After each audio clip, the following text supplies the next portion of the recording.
रशीद, मुझे हल्का मत लो, मैं पहुंच गया हूं और आज सारे हिसाब किताब तुझसे लूंगा मैं। मेरा तुम्हारा कोई हिसाब किताब नहीं है। जो तुम्हारा जायज हक है वो मैं अदा कर दूंगा, उससे ऊपर मैं 1 रुपया नहीं दूंगा तुम्हें। अरे ये कौन है और किस रुपए की बात हो रही है? शक्ल से तो हमारा लगता है। पहचान लो, पहचान लो, अभी याद आ जाएगा।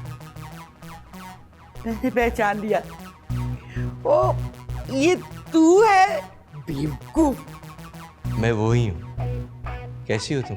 मैं तो वैसी हूँ मगर तू बदल गया है।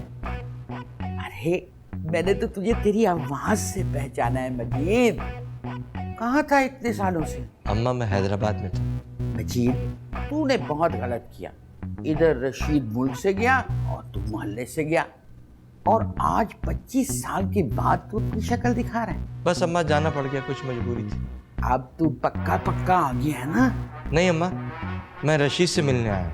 अरे अगर मिलने आ ही गया ना तो ईद गुजार के जाना, कुछ दिन मेरे पास भी रहे। आखिर तू भी तो मेरे बेटों जैसा है। तुझे याद है ना, तूने मेरा दूध पिया हुआ है। बस अम्मा, उसी दूध की कशिश तुझ तक ले आई। दूध की कशिश नहीं, रुपए की कशिश। अम्मा, मैंने आपसे कुछ बातें करनी है। रशीद, चलो तुम जरा मुझे जगह दो।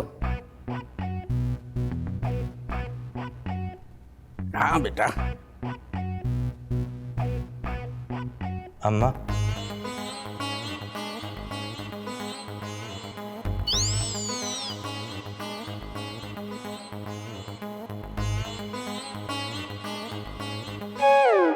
क्या आपको इसलिए यहाँ बुलाया था कि आप कमरे में बंद होकर मेरी बर्बादी देखते रहें? मैं कहाँ बंद हुआ हूँ बेटी, तुम्हारे भाई ने मेरी हर चीज बंद करके रख दी है। आपके करतूतों की वजह से। आप बेटी का घर बचाने आए थे, ना कि अपना घर बसाने। अरे अपना घर बसाने का तो एक बहाना था, असल में तो मैं बेटी का घर बचाना चाहता था। तो बचाया क्यों नहीं? बस जहन गैर जरूरी कामों में पड़ गया था। अब मैंने तौबा तैयार कर ली। बिल्कुल तौबा करने से कोई फायदा नहीं, जो होना था वो हो गया है। ये नहीं बेटी, अभी भी हर चीज मेरे कंट्रोल में। आपका कुछ भी कंट्रोल में नहीं है, ना दिल ना दिमाग। तुम्हें मेरी बात पर यकीन क्यों नहीं आता? चांद रात को मेरे मियाँ की शादी है, आप जरूर तशरीफ लाइएगा। अरे ये तुम क्या कह रही हो? ला हौला। आपके गलत मशवरों और कामों ने मुझे ये दिन दिखाया है। अल्लाह तुम्हें इस जैसी खुशियां और भी दिखाए। For God's sake, ज़ब्बा, आप मेरे साथ अच्छा नहीं कर रहे। यार मैं तो अच्छा करने वाला था, दरमियान में तुम्हारा भाई टपक पड़ा और मैं कैदी बन गया। तो आपकी इस कैद ने मेरी जिंदगी आराम कर दी है।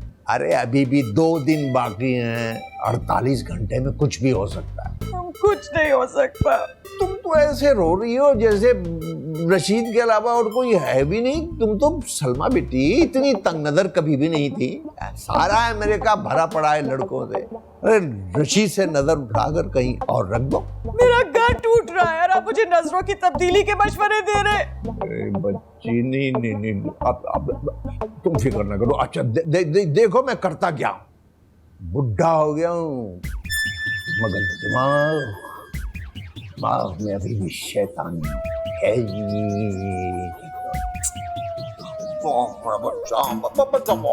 मेरी बेटी, अरे यार, तुमने शुरू ही में अपने अब्बा का कुछ बंदोबस्त कर लिया होता तो आज ये दिन नहीं देखना पड़ता। इसमें अब्बा का क्या कसूर है भाईजान? रकम आपने ली थी, अब्बा ने नहीं। अबे हाँ, रकम मैंने ली थी मगर बस तेरे बाप का भी है कसूर। इसमें अब्बा का क्या कसूर है, जरा समझाइए तो। पता नहीं, मुझे हर चीज में ये बेग और मजीद का हाथ नजर आता है। इसलिए कि आप उनसे नफरत करते हैं। जिस आदमी से आप नफरत करते हो, अपना सारा नुकसान उसके खाते में डाल देते हैं। मेरा जी चाहता है कमबख्त बेग और मजीद दोनों के खाते ही फाड़ दूं, जला दूं। बल्कि अगर आपके पास 30,000 रुपए नहीं मैं आपको देता हूं, उसको फारे करते हैं। अरे बात 30,000 की नहीं है यार, वो कमबख्त $30,000 मांग रहा है। $30,000? जी हाँ, कोई 24 लाख रुपए पाकिस्तानी। ये तो ज्यादती है। यार तेरे अब्बा के अकाउंट में तो होंगे ना पैसे। उनके अकाउंट में तो चूहे दौड़ रहे हैं। सारी रकम तो वो लेगी। What's her name? कैथी ले गई। तो फिर कमबख्त मेरी माँ पर क्यों डोरे डाल रहा है कंगला? अब्बा को गोली मारे, मजीद का सोचे। मजीद ईद का क्या सोचूं? उसको तो अम्मा पकड़ के बैठ गई है। क्यों? अरे भाई उसने अम्मा का दूध पिया था। एक तरह से रिश्तेदार है मेरा, लेकिन कमबख्त बेगैरतों का सरदार है, बिल्कुल तेरे बाप की तरह। नहीं, तुमने बोलना पड़ेगा। नहीं, तुम बोलना था। पागल हो गई तो वालेकुम सलाम। वालेकुम सलाम। काय को खड़े हो गए भाई? बैठो बैठो बैठो। हाँ, वो आपा, आपसे एक बहुत ज़रूरी काम था। जरूरी काम से पहले एक जरूरी बात सुन लो। देखो जी बताएं। तुम लोग मेरे को आपा आपा नक्को बोलो बच्चों, अम्मी बोलो। अम्मी। जी आपा। हाँ चलो बोलो, क्या बात है? आपा वो तुम कौन है? तुम बड़े हो, तुम कहो। मेरा गला खराब है। तो तुम्हें कवाली थोड़ी गानी है, सिर्फ बात करनी है। वो अरे काय के वास्ते शर्मा रहे मेरे रशीद के बच्चों? जो बोलना है बोलो बोलो बोलो। आपा वो बात दरअसल ये थी कि हम आपसे पूछना चाह रहे थे कि आप हमारे पापा से शादी क्यों करेंगे? आई बहुत पुरानी बात है, सुनकर क्या करेंगे तुम लोग? हद पड़ को अंदाजा नहीं हुआ क्या कि हम लोग कितनी गहरी मोहब्बत करते हैं आपस में? आपने हमारे बारे में कुछ सोचा है? आई पहले तुम्हारे इस बारे में तो सोची थी मैं, तभी तो मैं जाके चच्ची पाशा से मिली कि इन बच्चों की आपस में शादी करा दो। मगर हालात ऐसे बिगड़े कि पहले मुझे करनी पड़ी बच्चों। क्या करूं? देखें, अगर आपने उनसे शादी कर ली तो फिर हमारी शादियां नहीं होंगी। ये कौन कमबख्त बोला? अब तो हमारी मम्मी ने, उन्होंने कहा कि अगर पापा की और आपकी शादी हो गई तो फिर हमारी शादियां यहाँ नहीं होंगी, हमें फिर अमेरिका में शादी करनी पड़ेगी। और हम अमेरिका में शादी नहीं करेंगे, सारी जिंदगी कंवारे रहेंगे आपकी तरह। हमारी शादी अगर यहाँ नहीं हुई तो फिर कहीं पे भी नहीं होगी। हम यहाँ अपनी मामा की बात मान के शादी नहीं करेंगे। और वहाँ पे मम्मी को हमारी बात माननी पड़ेगी, हम वहाँ पे भी नहीं शादी करेंगे। देखो, इसमें मेरा कोई कसूर नहीं है बच्चों। ये शादी मैं नहीं कर रही हूँ, ये शादी चच्ची पाशा करा रहे हैं ना। अगर दादी, इससे भी तो आप ही ने कहा था ना। देखो देखो भाई, अब मैं कुछ नहीं कर सकती। फिलहाल बॉल जो है वो तुम्हारी दादी की कोर्ट में है, इसमें मेरा कोई कसूर नहीं है। जाओ जाके अपनी अम्मी की शादी की तैयारी करो। अम्मी? अम्मी? अरे मैं भाई, इतनी जल्दी भूल गए? हाँ।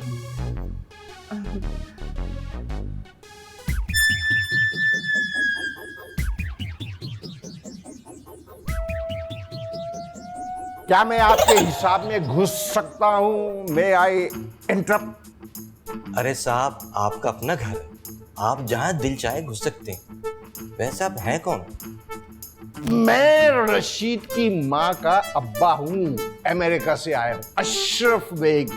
बेग साहब, मुझे अमेरिका से बड़ी मोहब्बत है। अरे साहब, अमेरिका है ही मोहब्बत करने वाली चीज, इसीलिए तो ग्रीन कार्ड लेकर शिफ्ट हो गए हैं हम सब। आप कभी अमेरिका गए? कहाँ बेग साहब, एक हसरत ही रही। अरे अभी तो आप जवान हैं, अगर मेरी हेल्प की जरूरत है तो मैं मौजूद हूँ। रशीद की माँ बता रही थी कि आप उनके मुंह बोले भाई हैं, तो फिर हमारे भी बेटे हुए ना यार तुम्हारे भाई। आपकी मदद तो चाहिए, 30 साल से अमेरिका के ख्वाब देख रहा हूँ। अरे मेरे बेटे, मैं आपके इस ख्वाब को हकीकत का रूप देकर आपके सामने खड़ा कर दूंगा। वैसे कितना पैसा लग जाएगा? अरे आप पैसे की फिक्र ना करें, बस वीजे की फीस दे दीजिएगा, स्पॉन्सर मैं कर दूंगा। आप? मेरे पास पैसा आने वाला है, 24 लाख तो मैं खर्च कर सकता हूँ। कहाँ से? वो मैंने रशीद को दिए थे 30,000। ये 30,000 24 लाख कैसे हो गए मेरे बेटे? दरअसल मैं सूद का कारोबार करता हूँ। 25 साल पहले मैंने 30,000 दिए थे, 100 सूद लग लग कर अब 24 लाख हो गए। किस लिए दिए थे? बेग साहब, आपसे क्या पड़ना। रशीद ने मुझे कहा था कि वीज़े आए हुए हैं और 30,000 में अमेरिका का वीज़ा मिल रहा है, अगर चलना है तो मेरे साथ चलो। मैंने रकम फ़ौरन दे दी, मगर वो बगैर पैसे लेके खुद चला गया और मैं ही अकेला रह गया। अब तुम कहीं के नहीं रहोगे। अगर आपकी शफ़क़त साथ रही तो। जी हाँ, क्यों नहीं रहेगी। हमारी शफ़क़त, ज़हानत, अमानत हर चीज आपके साथ है। दांत से रेशमी डोर कटती नहीं, उम्र कब की बरस के सफेद हो गई, कारी बदरी जवानी की छटती नहीं।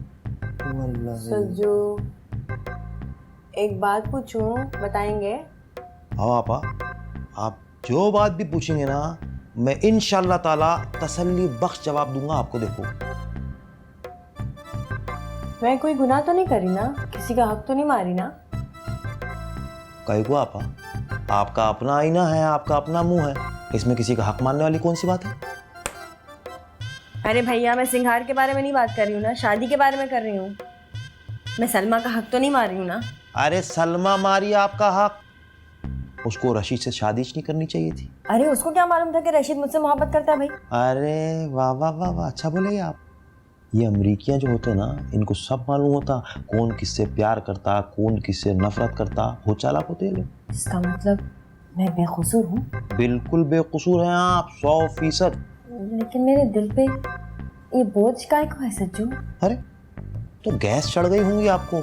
अरके बादियान जरा सा पी लिए तो दिल का बोझ हल्का हो जाएगा आपका। अरे वो वाला बोझ नहीं है। अच्छा, ये वो वाला बोझ नहीं है। और देखिए आपा, हम लोग 3 बातों को अच्छी तरीके से जानते हैं। पहला हो गया कानून, दूसरा हो गया अखलाक, तीसरा हो गया इस्लाम। कानून की अगर आप बात करेंगे तो पहला कानूनी हक आपका था, ठीक है। अखलाक की बात करेंगे तो अल्लाह का बड़ा करम है, क्या प्यारा अखलाक है आपका भी, वाह वाह वाह वाह वाह। और अगर हम इस्लाम की बात कर रहे हैं ना, तो इस्लाम में मर्द को 4 शादियों की इजाजत है। इसका मतलब मैं कोई गुनाह तो नहीं कर रही हूँ ना सज्जू? अब इस फसी व बलीग आलिमाना गुफ्तगू के बाद भी आप इसको नहीं समझेंगे ना, तो फिर मेरे आलिम फाजिल होने का कोई फायदा नहीं है आपा। यानी मैं तुम्हारे इल्म फजल पे भरोसा करके बिस्मिल्लाह कर दूं? बिल्कुल बिस्मिल्लाह करो, मगर अपनी बिस्मिल्लाह करने के चक्कर में हमको नहीं भूल जाना। आपको ये याद रखना है कि हमारा फर्ज बाकी है आपके ऊपर। सच्ची? आओ गाओ। तौबा ये धड़कन बढ़ने लगी है, डर लगता है तन्हा सोने में जी। अरे रशीद मियाँ, तुम उदास ना हो भाई, परेशान होने की कतन जरूरत नहीं, मैं हूं ना। कसम खुदा की, मैं कयामत में भी अल्लाह से यही कहूंगा कि या अल्लाह, तूने बेग साहब को ना पैदा किया होता तो अच्छा होता। अरे मैं पैदा ना होता तो तुम सलमा के शौहर ना होते। सारी बुराई की जड़ आप। नहीं, वो मजीद वाले केस में वो मेरी कोई गलती नहीं थी। अरे भाई, उस जमाने में तो मैं मियामी में टैक्सी चला रहा था। तो आपने मजीद से मुलाकात भी कर ली? मुलाकात ही नहीं की, बहुत सी बातें की हैं उससे मैंने। और अब आप इन बातों से अपनी साजिशें तैयार करेंगे? अरे तौबा करो तौबा, मैंने साजिशी काम छोड़ दिए भाई। अरे बेग साहब, खुदा का खौफ करें, रमजान में तो झूठ ना बोले। तुम यकीन करो रशीद, मैं बहुत बदल गया। ये इस नजरबंदी के दौरान मैंने अपना एहतिसाब किया है और मैं इस नतीजे पर पहुंचा हूं कि मैं कुछ तसव्वुफ की तरफ माइल हो गया हूं। कोई नया सिलसिला शुरू करने का इरादा है? अरे नहीं नहीं, इंसान का अपना मुआखजा उसे सारे सिलसिलों से निकाल देता है। जब हमारी लुटियाई डूब गई तब आपके एहतिसाब का क्या फायदा? देखो, आज से पहले जो कुछ हुआ मैं इस पर सख्त शर्मिंदा हूँ, और उसमें मेरी गलती नहीं थी भाई। इंसान हूँ मैं, शैतान के बहकावे में आ गया। अरे बेग साहब, उसको क्यों बदनाम करते हैं? आप तो वो हैं जो शैतान को भी बहका के बेच खाए। अरे मैंने तुम्हें कभी बहकाया है, बेचा है? मैं तो तुम्हारी मदद के लिए आया हूँ यार, कैसी बातें करते हो तुम? पहले आप सलमा की मदद को आए थे, मेरी माँ के पीछे पड़ गए। अब मेरी मदद की बात कर रहे हैं, पता नहीं किसके पीछे पड़ जाएंगे। और रशीद, पीर दस्तगीर की कसम, मैं बिल्कुल बदल गया हूं। तुम्हें यकीन क्यों नहीं आ रहा? जी नहीं, आपका साबका रिकॉर्ड ये कहता है कि आपका यकीन न किया जाए। मैंने अपने साबका तमाम गंदे रिकॉर्ड तोड़ दिए, साफ कर दिए हैं, और जो कुछ एक आध रह गया मैं बिल्कुल खत्म कर दूंगा यार। तुम देखना। अब क्या करने का इरादा है? इरादा क्या है मेरा? मैंने तुम्हारा और सलमा का घर बचाना है। तुम देखना, मेरा अल्लाह मुझे सुरखरू करेगा। मुझे तुम एक दिन का मौका दे दो, एक दिन का। देखना मैं करता क्या। मैं उसको, मजीद को ऐसा सबक याद करेगा वो, कसम खुदा। एक दिन दे दो यार। मेहंदी लगा के रखना, डोली सजा के रखना, मेहंदी लगा के रखना, डोली सजा के रखना, लेने तुझे ओ साखो आएंगे रशीद चचा। खड़े खड़े मेरी शक्ल क्या देख रहे हो? तुम्हारे अब्बा की शादी और झंडिया मैं बना रही हूँ। आओ चलो मेरी हेल्प करो। शाबाश। शादी मेरे बाप की हो रही है और खुशियां तुम मना रही हो। भाई हमारे अब्बा की शादी के बाद हमारे घर की ये पहली खुशी है। अब खुशियां ना मनाए तो क्या उदास हो जाएं? हम लोगों की जान पे बनी है और तुम खुशियां मना रही हो। खुश तो तुम्हें भी होना चाहिए कि तुम मेरे दिल से उतर गए, वरना आज भी मेरे हाथ तुम्हारी गर्दन पर। वैसे पीनो, तुम्हारे जैसी बेवफा मैंने आज तक नहीं देखी। अरे वफा कैसी, कहाँ का इश्क भाई। खुदा का शुक्र है मेरी तुमसे शादी नहीं हुई, वरना मैं तो पागल हो जाता। मुझसे नहीं हुई और आहू से भी नहीं हो रही। बड़े अफसोस की बात। सल्ला मियां, थैंक यू सो मच, आपने मुझे इतनी अकल दी। इस मोटी अकल से जैसे तुमने बड़ा कोई बम बना लिया।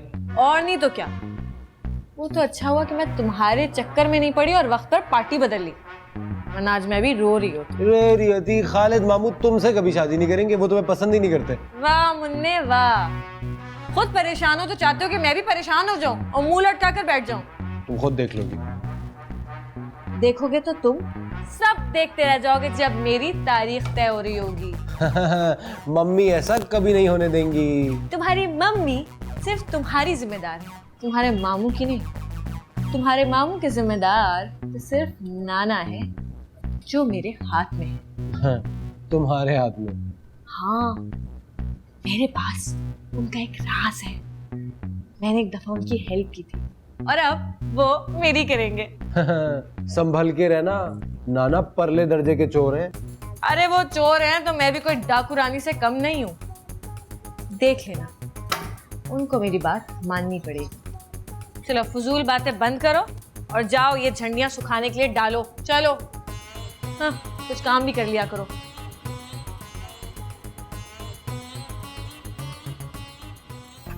ये सब तुम्हारे बाप का कसूर है। मेरे पापा को बिगाड़ने में तुम्हारे पापा का हाथ है। अगर सईद अंकल कमीशन लेके वो लेटर नहीं पहुंचाते तो आज हमारे ये हालात नहीं होते। अरे मेरा बाप तो छोटा भाई है, उसने तो वही किया जो बड़े ने कहा। तो फ्री में क्यों नहीं किया? पैसे क्यों लिए? मुझे क्या पता, मैं तो उस वक्त पैदा भी नहीं हुआ था। तो तुम गालियाँ क्यों दे रहे हो पापा को? मैंने कब गाली दी है? तुम दोनों एक दूसरे को गालियां देते रहो और वहाँ शादी की सारी तैयारियां पूरी हो गई।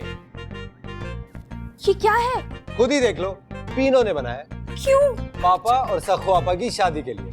इसका मतलब है बात डन हो चुकी है। तुम्हें अभी भी किसी मौजज़े की उम्मीद है?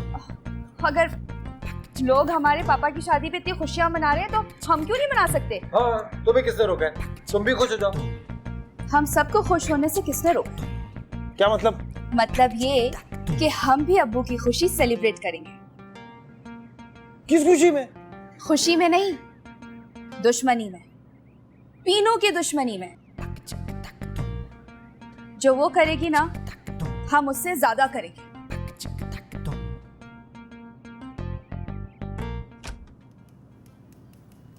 मैं अंदर आ सकता हूँ? आइए आइए आइए आइए आइए साहब, तशरीफ लाइए। बेग साहब, मैं आपसे एक बात कर सकता हूँ?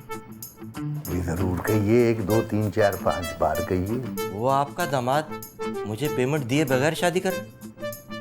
नहीं नहीं, वो उसकी फिक्र न करें आप, शादी के बाद पेमेंट कर देगा वो। मैं हूं ना। देख ले, मुझे तो डर लग रहा है कहीं दोबारा मेरे हाथ से ना निकल जाए रशीद।